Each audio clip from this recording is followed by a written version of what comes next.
السلام عليكم ورحمة الله وبركاته. ازيكم يا حبايبي؟ عاملين ايه؟ يا رب تكونوا بخير. انا عندي دلوقتي ربع صدر فرخة، مش الصدر كامل، ربع صدر.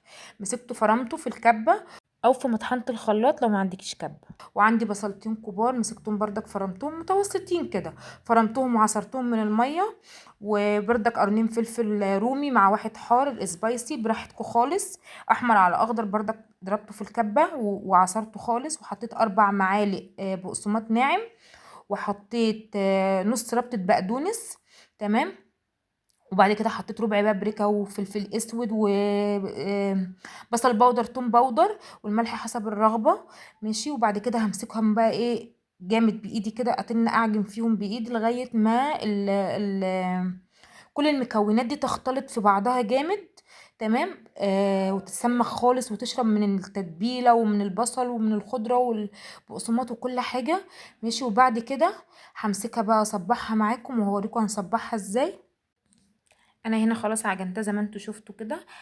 ال- الميه بقى بتاعه البصل وبتاعه الفلفل اللي انا ضربته في الكبه، انا ما رميتهاش طبعا، فخليتها عشان ايه هصبع بيها الكفته. هاخد بقى احط عليها معلقه زيت واحده، ماشي، عشان لما اجي اصبع بيها الكفته تدي للكفته لمعان، وفي نفس الوقت تبقى كويسه، تبقى سلسه معايا وانا بصبعها على السيخ. انا هنا جبت السيخ بتاع الفرن اللي هو بتاع الفراخ اللي احنا بنشوي فيه في الفرن ده، سيخ الحديد اللي هو الطويل ده. انت بقى ما عندكيش السيخ ده، هتجيبي عيدان الشيش طاووق وتمسكيهم، تجيبي 3 عيدان مع بعض، يا تلف عليهم استرتش راب، يا اما تمسكيهم كويس قوي بايدك عشان خاطر يعني ما يتحركوش معاكي وانت بتصبعي عليهم. وهتيجي مصبعه عليهم ايه الكفته. تمام. زي ما انت هتشوفيني كده، جبت صينيه اهوت فاضيه، حطيتها جنبي. وهمسك بقى ايه بايدي بقى ابلها من الخليط اللي انا عملته ده، اللي هو البصل، ميه البصل وميه بتاع ده الفلفل ومعلقه الزيت. همسك ايدي اعوزها كده وهي مصبعه. الصباع بقى اللي انت عايزاه كبير عايزاه صغير، ده حاجه ترجع لك انت.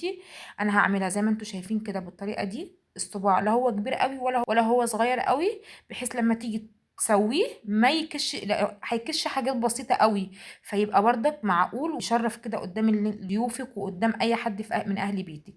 فزي ما انت شايفاني كده بالطريقة كده، بص بحط على السيخ اهوت، بكورها كرة صغيرة قد البيضة كده في ايدي، او قد الليمونة، اكبر من الليمونة، حاجات بسيطة.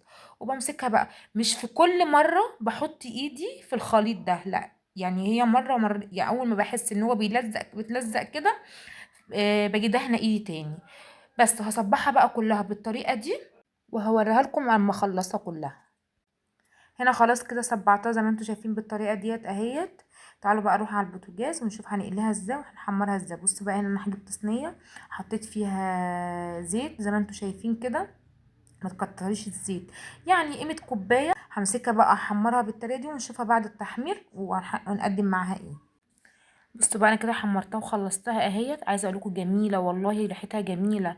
عملت بقى كيس مكرونه جنبيها، انت عايزه تاكلها بعيش وطحينه، وعملت حبه طحينه، وعملت شويه بطاطس شيبسي، وعملت حبه سلطه. انا اديتك الفكره وانت اعمليها زي ما انت عايزه. باكلت المكونات بتعملي الحاجه.